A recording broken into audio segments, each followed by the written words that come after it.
As novel story में आपका स्वागत है। सुनते रहिए अनोखी कहानियां अनोखे अंदाज में। I love my kidnapper. तो आप 30 चैप्टर सुन चुके हैं।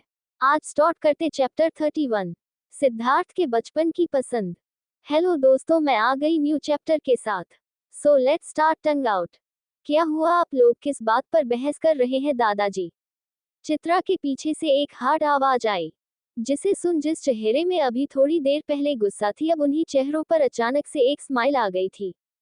चित्रा ने जैसे ही सिद्धार्थ की आवाज सुनी, वह स्माइल करती हुई उससे बोली, देखिए ना भाई, दादाजी अभी अभी भाभी से हारे हैं और भाभी की जगह मैं उनसे ट्रीट मांग रही हूँ, तो ये मुझे ये कहकर मना कर रहे हैं कि मैंने उन्हें नहीं हराया। सिद्धार्थ अभी अभी अपना लंच खत्म कर बाहर आया था और अपने हाथ एक छोटे टॉवल से पोंछ रहा था। उसने टॉवल को अपने बगल में खड़ी एक मेड के हाथ में दिया और चित्रा के पास आ उसके सर को सहलाते हुए बोला, बात तो ठीक कह रहे हैं वो। जब उन्हें अलीशा ने हराया है तो ट्रीट या प्राइस जो भी है उसकी इकलौती अधिकारी तो वही हुई ना। तो तुम्हें क्या चाहिए बेबी? सिद्धार्थ ने अलीशा की तरफ देखते हुए कहा। पर अलीशा तो अभी जो हुआ उसे देख एकदम सरप्राइज थी और मन में सोच रही थी कि ये चित्रा कितनी अच्छी एक्टिंग करती है।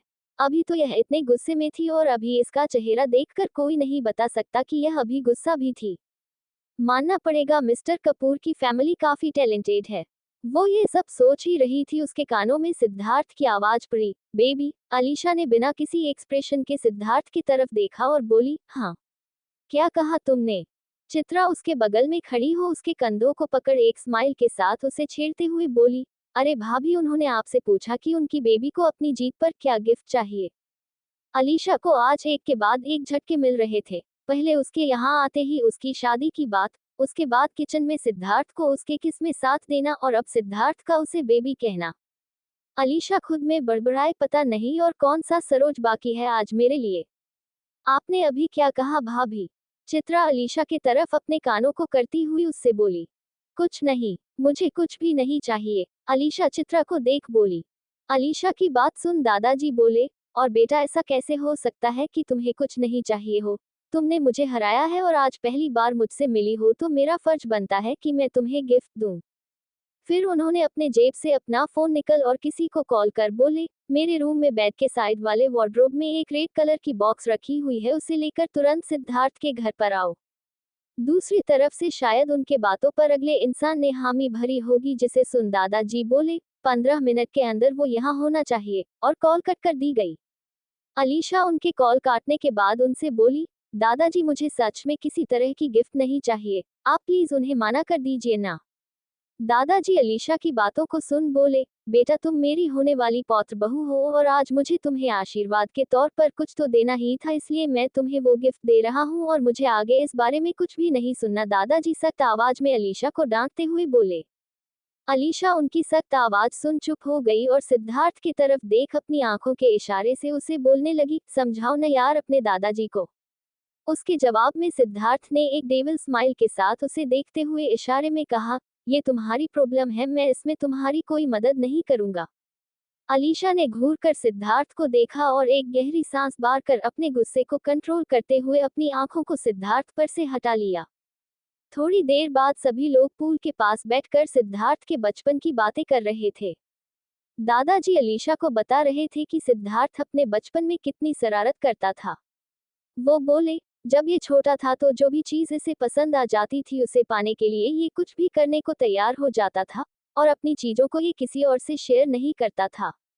ये अपनी चीजों लेकर हमारे रियल हाउस के छत पर चढ़ जाता था और कहता था अगर किसी ने भी उसकी पसंद की चीजों को हाथ लगाया तो ये उनके हाथ तोड़ देगा। वैसे तुम्हें पता है, बचपन में इसे एक लड़की पसंद आ गई थी, उसका नाम। दादाजी बात सुन सिद्धार्थ बोला, दादाजी, मुझे उस लड़की से अब नफरत है, आपको पता है ना। अलीशा ने सिद्धार्थ के तरफ आश्चर्य से देखा और बोली, तुम्हें और कितने लोगों से नफरत है? कितने लोगों से का क्या मतलब है तुम्हारा? सिद्धार्थ ने अलीशा को देख बोला। अलीशा ने बात बदलते हुए कहा, मेरा मतलब है कि वो जो भी लड़की है उससे तुम नफरत क्यों करते हो? उसने क्या किया है तुम्हारे साथ? अलीशा के सवाल सुन सिद्धार्थ की भौहें तंग गई और वह हार्ड वॉइस में बोला, वो और उसकी माँ। नफरत है मुझे उन लोगों से, क्योंकि उनके कारण हमने हमारी माँ को खो दिया। इतना बताना काफी है या और कुछ जानना है तुम्हें? अलीशा ने सिद्धार्थ की बात सुनी और आगे बोली, पर तुम्हें वो पसंद कैसे आ गई थी? और अगर पसंद आ ही गई थी तो तुम उससे नफरत कैसे कर सकते हो? सिद्धार्थ ने अलीशा को कोई जवाब नहीं दिया तो अलीशा बोली, अच्छा ठीक है मत बताओ, लेकिन उसका नाम तो बता ही सकते हो ना। इस बार भी सिद्धार्थ चुप रहा तो अलीशा दादाजी को देख बोली, दादाजी आप ही बताओ उस लड़की का क्या नाम था? दादाजी अलीशा को सवाल करता देख बोले, उसका नाम कुछ था। काफी साल हो गए हैं तो मुझे उसका नाम याद नहीं है। दादाजी बात सुन अलीशा बोली, और दादाजी वो लड़की कहीं मैं ही तो नहीं, मेरे बचपन का नाम भी धा से शुरू होता है। अलीशा की बात सुन चित्रा झट से बोली, अरे नहीं नहीं भाभी, आप अगर वह लड़की होती तो भाई आपको पसंद तो छोड़ो, आपको देखना भी पसंद नहीं करते। इस पर दादाजी बोले, अरे छोड़ो, इसके वॉलेट में अभी भी उस बच्ची की फोटो है। अगर ये इतना ही उससे नफरत करता है तो उसकी फोटो लिए क्यों घूमता है? दादाजी बात सुन सिद्धार्थ छिड़ते हुए बोला, आपने मेरा वॉलेट किसकी परमिशन से देखा? दादाजी ने अपनी आवाज सख्त करते हुए कहा, अपने ही पोते के वॉलेट देखने के लिए अब मुझे परमिशन लेना होगा क्या? अलीशा को जब वहां का माहौल बिगड़ते हुए नजर आया तो वह बात संभालने के लिए बीच में बोली, दादाजी ये सब छोड़िए, 15 मिनट से ज्यादा हो गए हैं, मेरा गिफ्ट कहाँ है? अलीशा की आवाज सुन दादाजी शांत हो उससे बोले, हाँ बात तो सही है, अभी तक में उसे यहाँ पहुंच जाना चाहिए था। और फिर उन्होंने अपने जेब से अपना फोन निकल कॉल लगाया ही था कि उनके पीछे से आवाज आई, मैं आ गया दादाजी। अगर आपको ये स्टोरी अच्छी लग रही हो तो प्लीज इसे लाइक करें और मुझे कमेंट कर बताएं कि यह कहानी आपको कैसी लग रही है।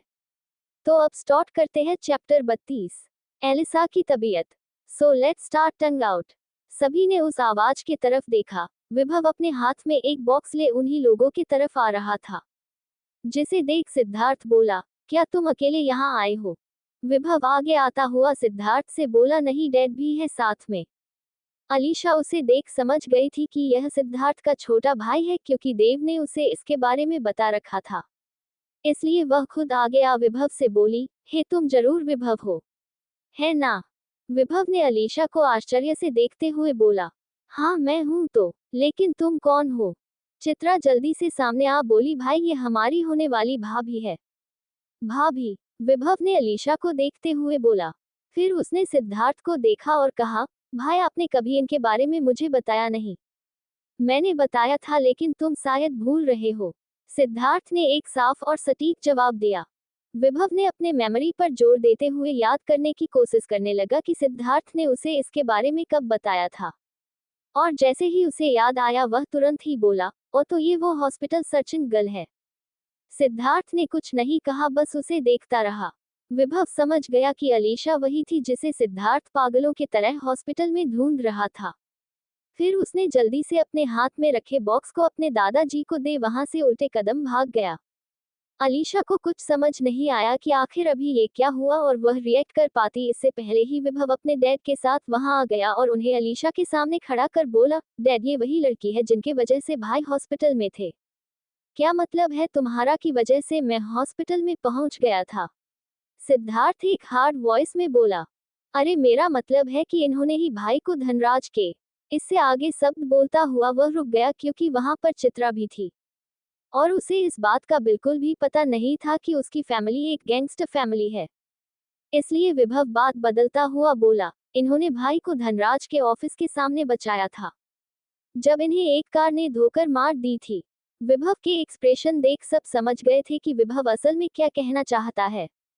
इसलिए सिद्धार्थ के डैड ने अलीशा को देख बोले, थैंक यू बेटा, अगर तुम नहीं होती तो शायद मेरा बेटा आज। उनके कुछ कहने से पहले ही अलीशा बोली, छोड़िए ये सब अंकल, मैं आज बहुत थक गई हूँ। माफी चाहूंगी कि मैंने आपको बीच में रोका, लेकिन अब मैं अपने घर वापस जाना चाहूंगी। अलीशा की बात सुन सिद्धार्थ बोला, तुम्हें अचानक क्या हुआ? जिसके जवाब में अलीशा बोली, मुझे कुछ ठीक नहीं लग रहा है। सिद्धार्थ ने अलीशा को जब ठीक से देखा तो पाया कि सच में उसकी तबीयत कुछ ठीक नहीं लग रही थी। जिस चेहरे पर अभी थोड़ी देर पहले रौनक थी वह मुरझा गया था और पीला पड़ने लगा था। अलीशा बोली, प्लीज मुझे घर छोड़ दो, और वह 2 कदम सिद्धार्थ की तरफ बढ़ी। सिद्धार्थ ने अपना सर हाँ में हिलाया और अलीशा को अपने साथ ले जाते हुए बोला, डैड इसे मैं आपसे कभी और मिलाऊंगा। उसके डैड सिचुएशन समझ रहे थे इसलिए बोले, ठीक है मैं वेट करूंगा। फिर सिद्धार्थ अलीशा को ले जाने लगा, पर दादाजी को याद आया कि उन्होंने अलीशा का गिफ्ट उसे दिया ही नहीं था। उन्होंने सिद्धार्थ को आवाज लगा कहा, बेटा ये गिफ्ट। सिद्धार्थ पीछे मुड़ रहा था पर अलीशा ने उसके बाजुओं को पकड़ कहा, फिर कभी ले लूंगी, अभी घर चलो। सिद्धार्थ ने दादाजी को एक नजर देखा और अपने आंखों से इशारे में कहा, बाद में मैं इसे दे दूंगा। दादाजी ने इशारा समझा और स्माइल करते हुए बोले, अच्छे से जाना। जैसे सिद्धार्थ अलीशा के घर पहुंचा, अलीशा कार से जल्दी से उतरी और दौड़ती हुई अपने घर की तरफ जाने लगी। सिद्धार्थ भी उसके पीछे दौड़ रहा था।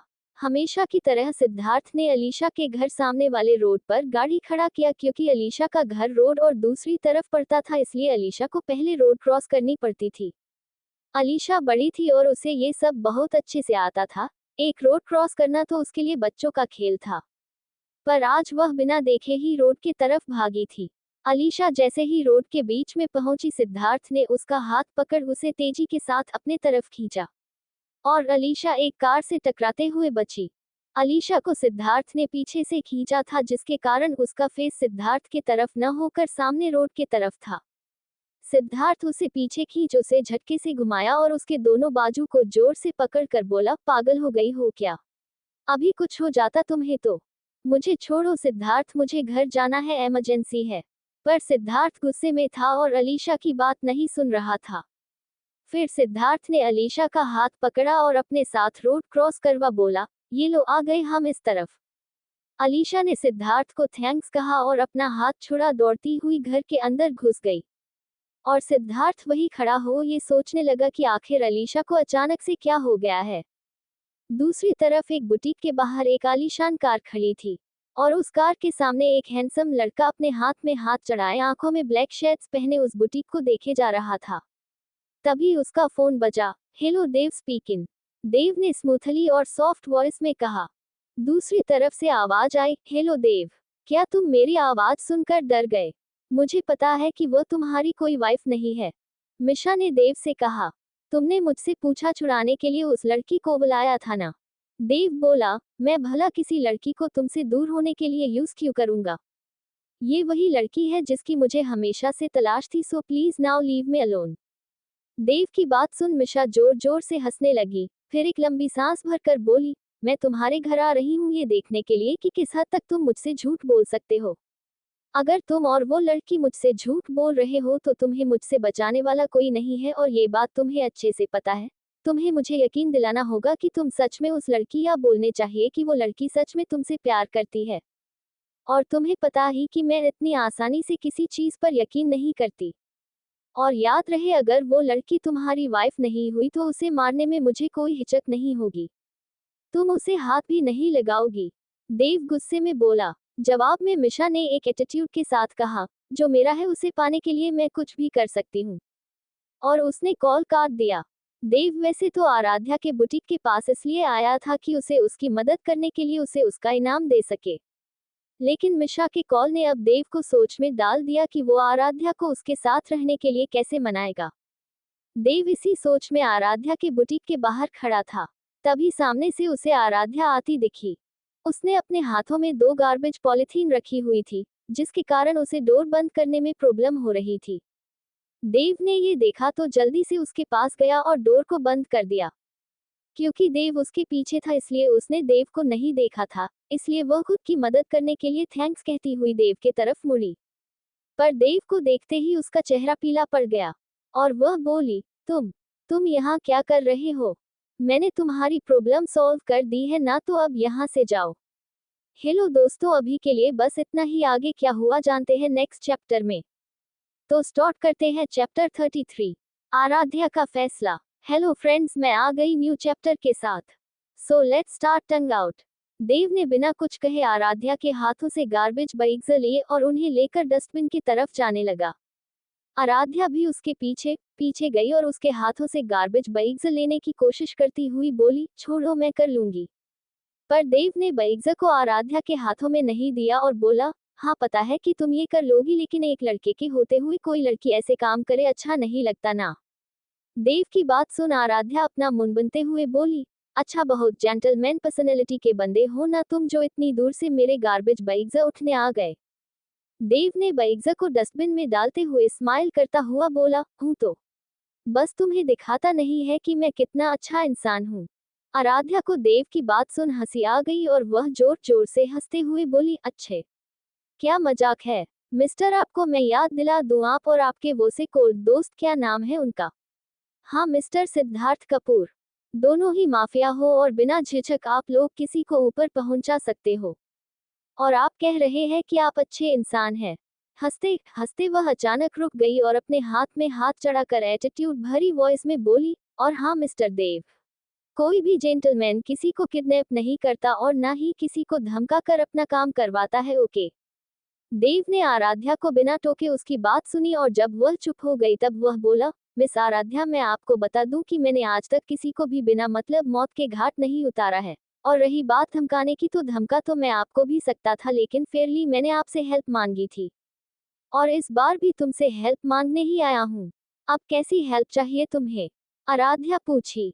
देव उसके पास आया और एक प्रायोरिटी के साथ उससे बोला, मिशा ने मुझे कहा है कि अगर मैं उसे यकीन दिला दूं कि तुम मेरी रियल वाइफ हो तो वो मुझे कभी परेशान नहीं करेगी। लेकिन अगर मैं उससे झूठ बोल रहा हूँ, ये उसे पता चल गया तो वो मेरे फैमिली को नुकसान पहुंचाएगी। प्लीज आराध्या, मैं मानता हूँ कि मैं बुरा इंसान हूँ, लेकिन मैं अपने फैमिली से बहुत प्यार करता हूँ। और मिशा के डैड एक बहुत ही शक्तिशाली माफिया है और वो कुछ भी कर सकते हैं। प्लीज मेरी मदद करो, मैं अपनी फैमिली को खोना नहीं चाहता। देव की बात सुन आराध्या को उस पर दया आ गई और उसने देव के हाथ पर अपना हाथ रख उसे दिलासा देते हुए बोली, सॉरी, मुझे नहीं पता था कि एक माफिया को भी प्रॉब्लम्स को फेस करना पड़ता है। देव, फिक्र मत करो, मैं तुम्हारा साथ दूंगी। आराध्या की बात सुन देव के चेहरे पर एक बड़ी सी स्माइल आ गई और उसने तुरंत ही आराध्या का हाथ टाइटली पकड़ लिया और बोला, thank you so much Aaradhya. तुम नहीं जानती कि तुमने मेरी कितनी बड़ी प्रॉब्लम सॉल्व कर दी है। और फिर वह उसके हाथ को पकड़ अपने साथ ले जाने लगा, पर आराध्या एक जगह खड़ी हो गई और बोली, क्या कर रहे हो, कहाँ लेकर जा रहे हो मुझे? देव ने पलटकर आराध्या को देखा और एक सीधा सा जवाब दिया, शादी करने। आराध्या की आंखें देव की बातें सुन बड़ी हो गई और वह अपना हाथ उससे छुड़ाकर बोली, पागल हो गए हो क्या? मैंने तुम्हारी मदद करने हाँ बोला है, इसका मतलब ये तो नहीं कि तुम मुझसे अभी शादी कर लो। और वैसे भी शाम हो गई है, अब तो मरीज रजिस्ट्रार ऑफिस भी बंद हो गया होगा। अगर ऑफिस खुला हुआ तो क्या तुम अभी मुझसे शादी करोगी? देव बोला। आराध्या अपने शब्दों पर गुस्सा थी कि उसने ऐसा क्यों कह दिया और फिर वह बोली, क्या कहना चाहते हो यार तुम? और मैं तुमसे शादी क्यों करूं? क्योंकि हमें मिशा को दिखाना है कि हम रियल हस्बैंड वाइफ है, इसलिए तुम्हें मुझसे शादी करनी होगी। हमारे पास अभी और कोई चारा नहीं है, प्लीज मेरी बात मानो और चलो। आराध्या को कुछ समझ नहीं आ रहा था कि वो क्या करे। उसने अपने नाखून चबाते हुए देव से कहा, 2 मिनट मुझे सोचने दो। और वह इधर उधर चलने लगी और खुद से बात करने लगी। आराध्या, क्या करना चाहिए अब तुम्हें? क्या ये ठीक होगा? नहीं, तुम ऐसा नहीं कर सकती, पर उसकी फैमिली है। क्या होगा अगर तुम्हारे कारण उसकी फैमिली को कुछ हो जाए? उसे लगातार इधर उधर टहलता देख देव बोला, प्लीज जल्दी बताओ कि क्या चाहती हो तुम? अगर तुमने हाँ कहा तो अभी हम शादी करने जा रहे, और अगर तुमने न कहा तो मैं मिशा के पास खुद को मरवाने जा रहा हूँ। देव की बात सुन आराध्या उसके सामने गुस्से से चलती हुई आई और बोली, फाइन चलो। और उसने देव का हाथ पकड़ा और उसे गुस्से से कार की तरफ ले जाने लगी। 2 घंटे बाद देव और आराध्या मैरिज रजिस्ट्रार ऑफिस से बाहर आ रहे थे। देव ने गवाही के लिए अपने 4 बॉडीगार्ड्स को ऑफिस में लाया था। सीढ़ियों से उतरती हुई आराध्या एकदम गहरी सोच में डूबी हुई थी। उसे अभी भी यकीन नहीं था कि अभी अभी उसने क्या कर दिया था। उसे खुद पर गुस्सा, रोना और हंसी एक साथ आ रही थी, और उसके भाव उसके दिल का हाल बहुत अच्छे से बयान कर रहे थे। देव के चेहरे पर एक बड़ी सी स्माइल दी और वह आराध्या से बोला, तुम्हारे घर से तुम्हारा सारा जरूरी सामान मैंने मेरे घर में शिफ्ट करवा लिया है। कब? आराध्या ने सरप्राइज हो देव से पूछा। जब हम यहाँ आए तब मैंने अपने लोगों को तुम्हारे घर पर भेज दिया था। वैसे मेरे साथ रहने में तुम्हें कोई प्रॉब्लम नहीं होनी चाहिए, क्योंकि अब तुम सच में मेरी वाइफ हो। देव की बात सुन आराध्या गुस्से से बोली, हाँ लेकिन सिर्फ 365 दिन के लिए। देव उसकी बात सुन डेविल स्माइल के साथ बोला, 365 दिन में कुछ भी हो सकता है। आराध्या को और गुस्सा आ गया और वह देव के पैर पर आओ पैर मारकर बोली, मिस्टर माफिया, मैंने ये शादी तुम्हारे लिए नहीं तुम्हारी फैमिली को बचाने के लिए की है, तो keep distance from me. Aaradhya के ऐसे जोर से पाँव पर मारने से देव के पाँव में दर्द होने लगा था और वह अपने पाँव को सहलाते हुए कहा, तुम काफी टिकरवार हो। आराध्या ने सीढ़ी उतरते हुए पलटकर देव को देखा और बोली, क्योंकि मुझे तुमसे मिलना था इसलिए शायद मैंने पहले ही तैयारी कर ली थी। तो दोस्तों अब स्टार्ट करते चैप्टर 34, यूनिक गृह प्रवेश। हेलो फ्रेंड्स, मैं आ गई न्यू चैप्टर के साथ। So let's start tongue out. आधे घंटे बाद देव का घर। एक गार्ड ने आकर देव के कार का दरवाजा खोला और देव उसमें से बाहर आया। फिर गार्ड ने कार के दूसरे तरफ का दरवाजा खोला तो उसमें से आराध्या बाहर निकली और अपने सामने एक बड़े से आलीशान बंगले को देखने लगी। वो बंगला बहुत ही बड़ा और सुंदर था, जिसे देख आराध्या उसकी तारीफ करते हुए बोली, क्या ये तुम्हारा घर है? ये कितना सुंदर है यार। देव ने एक इनोसेंट सी स्माइल के साथ जवाब दिया, हाँ ये मेरा घर है और मैं यहाँ अकेला रहता हूँ। अकेला पर क्यों? आराध्या ने सवाल किया। बस ऐसे ही मुझे अकेले रहना पसंद है, इसलिए। आराध्या ने उसे बस ऐसे ही रैंडमली देखा और बोली, तो क्या यहाँ कोई और नहीं है? नहीं, एटलीस्ट अभी तो नहीं, लेकिन कल से यहाँ मैं तुम और मिशा रहेंगे। क्या मिशा? पर वो यहाँ क्यों रहेगी? आराध्या ने फिर एक सवाल किया। इस बार देव आराध्या के पास आकर उससे बोला, क्योंकि उसे हम लोगों के ऊपर नजर रखना है इसलिए। आराध्या ने आगे कहा, ये बताओ मेरा गृह प्रवेश भी कौन करेगा? भले कुछ टाइम के लिए ही सही, पर मैंने तुमसे शादी की है। गृह प्रवेश क्या होता है? देव ने अपने भान सिकड़ते हुए पूछा, जिसे सुनकर आराध्या ने उसकी तरफ देखकर कहा, डोंट से दैट कि तुम्हें सच में गृह प्रवेश नहीं पता है। देव अपने सर को खुजाया हुआ बोला, वो मुझे सच में इसके बारे में नहीं पता। देव की बात सुन आराध्या जोरों से हंसने लगी और जब हंसते हंसते उसका पेट दुखने लगा वह अपने पेट को पकड़कर अपनी हंसी कंट्रोल करती हुई बोली, कैसे माफिया हो जिसे गृह प्रवेश भी नहीं पता? देव ने अपना चेहरा मुरझाते हुए कहा, मेरे घर में कोई लड़की नहीं है और न ही मैंने किसी की शादी देखी है, तो मुझे कैसे पता होगा? आराध्या को देव पर सच में दया आ रहा था, इसलिए वह 2 मिनट चुप होकर कुछ सोचने लगी। फिर उसने अपने पॉकेट से अपना फोन निकला और यूट्यूब पर गृह प्रवेश कैसे होता है देव को दिखाने लगी। देव आराध्या के पीछे खड़े होकर वीडियो को एकदम ध्यान से देख रहा था। आराध्या भी वीडियो देख रही थी, पर उसे एहसास हुआ कि वीडियो देखने के लिए देव उसके एकदम पास आ गया था, जिसके कारण आराध्या का ध्यान भटक गया और वह देव से थोड़ी दूर होने लगी। उसके हिलने से देव को वीडियो देखने में मुश्किल हो रही थी, तो देव ने आराध्या के कंधे को लेफ्ट हाथ से पकड़ उसे अपने और पास किया और अपने राइट हैंड से जिस हाथ पर उसने मोबाइल पकड़ रखा था उसे पकड़कर वीडियो देखने लगा। आराध्या देव के छूने से अपनी सांस रोक उसी पोजीशन में बिना हिले खड़ी हो गई। उसके हाथ एकदम ठंडे थे, जिन पर देव के गर्म हाथों के टच से बहुत राहत मिल रही थी। देव एकदम ध्यान से वीडियो देखने में बिजी था, पर जैसे ही हल्की सी हवा चली उसे आराध्या के उड़ते हुए बालों की महक आई। आराध्या के बाल उड़ते हुए देव के चेहरे पर आकर पड़ रहे थे और देव उनकी महक को बहुत अच्छे से महसूस कर सकता था। उसने पूरा वीडियो खत्म कर लिया था, पर अभी भी उसने आराध्या को वैसे ही पकड़ कर खड़ा था और उसके बालों को देखे जा रहा था। थोड़ी देर बाद उसके कानों में आराध्या की आवाज पड़ी, देव। वीडियो खत्म हो गया। आराध्या से देव तुरंत ही उससे दूर होते हुए बोला, चलो मेरे साथ। फिर वो दोनों देव के घर के चौखट तक गए। वहां पहुंचते ही देव ने आराध्या से कहा, तुम यहीं रुको, मैं अभी आता हूं। आराध्या देव की बात मान वहीं खड़ी रही। थोड़ी देर में देव वहां अपने हाथों में कुछ सामान लेकर आया और उसके पीछे 2-3 मैट्स भी अपने हाथ में कुछ सामान लेकर आई। आराध्या ने देखा देव के हाथों में वाटर कलर्स थे।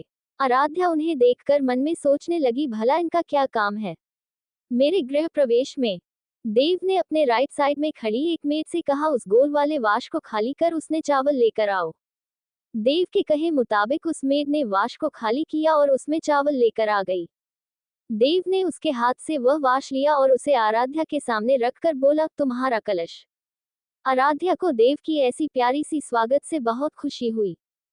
फिर देव ने एक स्टील की प्लेट मंगाए और उसमें अपने हाथ में रखे वाटर कलर को डालकर बोला, थोड़ा पानी लेकर आओ। दूसरी मेड दौड़कर पानी लाए और देव ने एक घड़ा सा घोल बनाया और बोला, मुझे साल्ता नहीं पता क्या होता है, पर वह रेड होता है, इसलिए ये तुम्हारा आलता। फिर देव 2 मिनट रुक थोड़ा सोचकर वापस एक रूम की तरफ दौड़ा और वहां से एक बड़ी सी वाइट ड्राइंग सीट लेकर आया और बोला, अब सब सही है। फिर उसने पलटकर टेबल की तरफ देखा और उसमें से एक एप्पल कैंडल को उठाया और उसे जलाकर आराध्या की आरती उतारने लगा। आरती के बाद उसने आराध्या के माथे पर रेड कलर का टीका लगाया और उसे रेड कलर को उसके मांग में भरकर बोला, मैंने दुल्हन के सर पर ये देखा था। उसके ऐसे करने से आराध्या उसे एकटक देखने लगी। देव आगे बोला, चलो अब अंदर आओ। आराध्या देव की बात सुन अपने राइट लेग से उस चावल के वाश को धीरे से ठोकर मार उसमें से चावल गिराते हुए आगे बढ़ी। फिर उसने देव के बनाए गधे घोल में अपना पाँव डाला। क्योंकि वह वाटर कलर था इसलिए वो थोड़ा फिसलने लगी और उसे गिरने से बचाने के लिए देव ने उसका हाथ थाम लिया और बोला, अब चलो। आराध्या ने देव को देखकर स्माइल किया और उसके लाए ड्राइविंग सीट पर चलने लगी। जब उसके पाँव के निशान उस सीट पर बन गए, देव ने जल्दी से उसे गोद में उठाया और बोला, मेरे टाइल्स को खराब मत करना। और उसे ऐसे ही गोद में उठाकर उसे सोफे पर बैठा टिश्यू से उसके पाँव को पोंछने लगा। आराध्या देव को ऐसे देखकर स्माइल कर रही थी और देव को पता भी नहीं था कि वो उसे ऐसे देख रही है। देव तो बस अपने काम में बिजी था। जब उसने आराध्या का पाँव अच्छे से पोंछ लिया, उसने नजर उठाकर उससे कहा, लो हो गया। आराध्या ने तुरंत अपनी स्माइल अपने चेहरे से हटाए और बोली, मेरा कमरा। देव ने ऊपर के एक को दिखाते हुए कहा, वहां जाओ। आराध्या ने सर उठाकर उस रूम को देखा, फिर बोली, मैं बहुत थक गई हूं तो मैं सोने जा रही हूं। और वह उठकर ऊपर की तरफ चली गई। उसके जाने के बाद देव ने अपनी मैट से बोलकर सभी सामान को चौखट से साफ करवाया और ड्राइंग सीट को लेकर एक रूम में चला गया। आराध्या रूम में जाने के बाद बेड में फैल गई और उसे कब नींद आ गई उसे पता भी नहीं चला। अगली सुबह आराध्या को सुबह जल्दी उठने की आदत थी और आदत के मुताबिक उसकी आंखें खुली। वो उठी और अपने तकिए को ठीक से एडजस्ट करने के लिए उसे पकड़ी, पर उसे आज अपना तकिया बहुत टफ लग रहा था। उसने अपने हथेलियों से उस तकिए को ठीक से महसूस करने के लिए उन्हें चारों तरफ चलाया तो पाया कि वह कोई तकिया नहीं था। और आराध्या ने सर उठाकर देखा तो वह देव के सीने पर सर रखकर सो रही थी। देव के हैंडसम से चेहरे को देख उसकी आंखें बड़ी हो गई और वह धीरे से उससे दूर होने लगी। पर उसके हिलते ही देव ने अपने दूसरे हाथ से उसे ग्रेव कर लिया और अपने पाँव को उसके पाँव के ऊपर रख उसे कुचल कर सो गया। दोस्तों, आपको कहानी कैसी लग रही है हमें जरूर बताएं। वीडियो को लाइक, कमेंट, शेयर और चैनल को सब्सक्राइब जरूर करें। अब स्टार्ट करते हैं इस वीडियो को। Last chapter 35, hospital again. Hello friends, मैं आ गई न्यू चैप्टर के साथ। So let's start tongue out. Dev के कदल करने से आराध्या का फेस उसके चेस्ट पर आ टिका और उसके लिप्स भी। आराध्या को देव की बॉडी स्मेल आ रही थी जो उसे काफी अच्छी लग रही थी। पहले तो वह बहुत इनकॉफर्ट थी, पर धीरे धीरे उसके हाथ देव को कॉडल करने बढ़ने लगे। लेकिन इससे पहले कि वह देव को कॉडल कर पाती, देव की आंखें खुल गई और उसने अपने बाहों में आराध्या को देख बोला, गुड मॉर्निंग डियर वाइफ जी। आराध्या देव की आवाज सुन रुक गई। देव को खुद से दूर पुशकर बोली, छोड़ो मुझे, किसकी परमिशन से तुमने मुझे गले लगाया। उसके ऐसे अचानक पुश करने से देव, जो कि बेड के एकदम कॉर्नर पे सोया हुआ था, नीचे गिरने लगा और खुद को संभालने के लिए उसने आराध्या को पकड़ा और दोनों ही जमीन पर जा गिरे। अब आराध्या देव के ऊपर थी और देव नीचे, और ऐसे गिरने से दोनों के बीच अनएक्सपेक्टेड किस हो गया था। आराध्या शॉक में थी और जल्दी से उठने की कोशिश करती हुई वह देव के सीने पर हाथ रह उठी, पर दोनों ब्लैंकेट में इस तरह फोल्ड हो गए थे कि आराध्या के उठते ही वह दोबारा से देव के ऊपर गिर गई, जिससे देव के साइन से उसका सर टकरा गया और देव दर्द होने के कारण हल्की सी आवाज में बोला, आह। उसकी ऐसी आवाज सुन आराध्या बोली, ये कैसी आवाज निकल रहे हो, किसी ने सुना तो क्या सोचेगा। देव ने सर झुकाकर आराध्या को देखा और बोला, तुमने मुझे अभी चोट पहुंचाई है और माफी मांगने की जगह तुम मुझे क्या बोल रही हो। आराध्या झुंझुलाती हुई बोली, वो सब छोड़ो, मुझे इस जंजाल से बाहर निकालो। आराध्या को ऐसे देख देव बोला, रुको, हिलना बंद करो। आराध्या देव के कहने पर हिलना बंद कर वैसे ही उसके सीने में सर रख लेट कर देव क्या करेगा इसका वेट करने लगी। देव ने अपना दोनों हाथ ब्लैंकेट से मुश्किल के साथ बाहर निकाला और आराध्या को हक करके बोला, थोड़ी देर ऐसे ही रहो ना। आराध्या को समझ आया कि देव एक्चुअली में आराध्या की कोई मदद नहीं कर रहा था, इसलिए वह उससे गुस्सा करती हुई बोली, यार क्या कर रहे हो, मुझे काम में जाना है और तुम्हें भी तो ऑफिस जाना है ना। आराध्या की बात सुन वह बोला, हाँ चला जाऊंगा, थोड़ी देर बस ऐसे रहो फिर चला जाऊंगा। देव की बात मान आराध्या ने बिना कोई हरकत किए वैसे ही उसके बाहों में आधा घंटा बिताया और उसके बाद दोनों उठकर बैठ गए। दूसरी तरफ अलीशा के घर के बाहर अलीशा अपने मोबाइल को देखती हुई अपने घर से निकली। उसके मोबाइल पर कम से कम 50 मिस कॉल और 100 से ज्यादा मैसेजेस आ चुके थे। बीते दिन उसके पीरियड स्टार्ट हो गए थे, जिसके कारण वह सिद्धार्थ के घर से भागती हुई अपने घर को आ गई थी। इतने सारे मैसेज और कॉल्स को देख अलीशा ने अपने सर को मसलते हुए कहा, अब भला मैं अपने इस प्रॉब्लम के बारे में तुम्हें कैसे बताती। और फिर उसने सिद्धार्थ को कॉल बैक कर दिया। लगता है सिद्धार्थ उसी के कॉल का वेट कर रहा था, क्योंकि कॉल लगाने के 1 सेकंड के अंदर ही उसने कॉल उठते हुए कहा, तुम ठीक तो हो ना? तुम्हें क्या हुआ था? क्या कोई सीरियस मैटर है? तुम जल्दी आओ, हम डॉक्टर के पास जा रहे हैं। अलीशा सिद्धार्थ को रोकती हुई बोली, रुको रुको, मैं बिल्कुल ठीक हूँ, मुझे कुछ नहीं हुआ है। अलीशा की बात सुन सिद्धार्थ बोला, पर मैंने खुद तुम्हें कल देखा था, तुम्हारा चेहरा एकदम पीला पड़ गया था। मैं कुछ नहीं जानता, तुम यहाँ आ रही हो और हम हॉस्पिटल जा रहे हैं, बस ये मेरा ऑर्डर है, ओके? और उसने कॉल काट दिया। अलीशा को मन में बोली, ये आदमी इतना जिद्दी क्यों है? अब मैं क्या करूं? अगर सच में इसने मुझे हॉस्पिटल ले जाना चाहा तो? हे नारायण, मेरे ही लाइफ में इतना अजीब बांदा क्यों था यार? कुछ ही समय में वह ऑफिस पहुंच गई और जैसे ही वह अपने केबिन में गई, सिद्धार्थ उसे वही बैठा मिला। तुम मेरे केबिन में क्या कर रहे हो? अलीशा ने सिद्धार्थ को देखकर कहा। अलीशा की आवाज सुन सिद्धार्थ जल्दी से खड़ा हो गया और उसके तरफ लंबे कदमों के साथ बढ़ता हुआ आया और उसका हाथ पकड़ अपने साथ ले जाते हुए बोला, चलो हम हॉस्पिटल जा रहे हैं। हॉस्पिटल का नाम सुन अलीशा अपना हाथ छुड़ाने की कोशिश करती हुई बोली, सिद्धार्थ मैं सच में ठीक हूँ, हॉस्पिटल जाने की कोई जरूरत नहीं है। पार्थ ने अलीशा की बातों को इग्नोर किया और उसे अपने साथ खींचता हुआ बाहर ले आया। अलीशा लगातार उसे समझाने की कोशिश कर रही थी, पर सिद्धार्थ उसकी बातों को सुनने को तैयार ही नहीं था। कुछ ही समय में वो दोनों हॉस्पिटल पहुंच गए। हॉस्पिटल को देख अलीशा बोली, मैं बिल्कुल भी कार से बाहर नहीं आ रही हूँ। सिद्धार्थ कार से बाहर निकला और अलीशा से बोला, अगर तुम बाहर नहीं आए तो मैं तुम्हें गोद में लेकर जाऊंगा। अलीशा ने कार के सीट को टाइटली पकड़ते हुए कहा, मैं अंदर नहीं जाऊंगी, मैं बोल दी बस। सिद्धार्थ को अब गुस्सा आ रहा था, इसलिए उसने अलीशा को फोर्सफुली कार से बाहर निकला और अपने कंधे में लटका उसे हॉस्पिटल के अंदर ले जाने लगा।